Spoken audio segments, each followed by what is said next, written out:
Hello વિદ્યાર્થી મિત્રો, તો ચેપ્ટર નંબર 1 ની અંદર શું કરવું એ ખબર નથી પડતી, તો ચાલો આજે આપણે એના મોસ્ટ આઈએમપી ક્વેશ્ચન કયા કયા છે એ જાણીએ.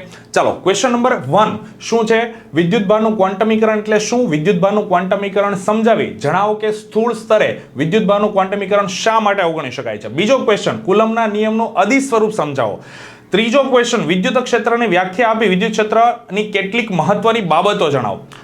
ચોથો ક્વેશ્ચન, વિદ્યુત ક્ષેત્રની લાક્ષણિકતાઓ જણાવો. પાંચમો ક્વેશ્ચન, વિદ્યુત ફ્લક્સ એટલે શું? વિદ્યુત ફ્લક્સ સમજાવી તેનો એકમ અને પારિમાણિક સૂત્ર જણાવો. ક્વેશ્ચન નંબર 6, વિદ્યુત ડાયપોલની અક્ષ પરના બિંદુ માટે વિદ્યુત ક્ષેત્રનું સૂત્ર મેળવો. ક્વેશ્ચન નંબર 7, વિદ્યુત ડાયપોલના વિષુવરેખીય સમતલ પરના બિંદુઓ માટે વિદ્યુત ક્ષેત્ર શોધવાનું સૂત્ર મેળવો.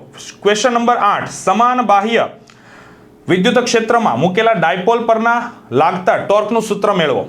ક્વેશ્ચન નંબર 9, વિદ્યુત ફ્લક્સ માટે ગોસનો નિયમ મેળવી ગોસના નિયમ અંગે અગત્યના મુદ્દાઓ જણાવો. ક્વેશ્ચન નંબર 10, ગોસના નિયમનો ઉપયોગ કરી સમાન રીતે વિદ્યુતભારિત અનંત સમતલ વડે ઉદ્ભવતા વિદ્યુત ક્ષેત્રનું સૂત્ર મેળવો. ગોસના નિયમનો ઉપયોગ કરીને સમાન રીતે વિદ્યુતભારિત પાતળી ગોળીય કવચને લીધે ઉદ્ભવતા વિદ્યુત ક્ષેત્રનું સૂત્ર મેળવો. ક્વેશ્ચન નંબર 12, અનંત લંબાઈના રેખીય વિદ્યુતભાર તાર વડે ઉદ્ભવતા કોઈ પણ બિંદુએ વિદ્યુત ક્ષેત્રનું સૂત્ર મેળવો. તો આ થિયરી માટેના મોસ્ટ આઈએમપી ક્વેશ્ચન છે. હવે સ્વાધ્યાયના ઉદાહરણના દાખલા કયા જોઈએ? બરાબર છે, તો ઉદાહરણના દાખલાઓમાં લઈ શકાય 1, 3, 7, 9 અને 12, અને સ્વાધ્યાયના દાખલામાં લઈ શકાય 1, 2, 3, 4, 6, 8, 9, 10, 11, 12, 14, 15, 16, 18, 19, 20, 21, 22 અને 23.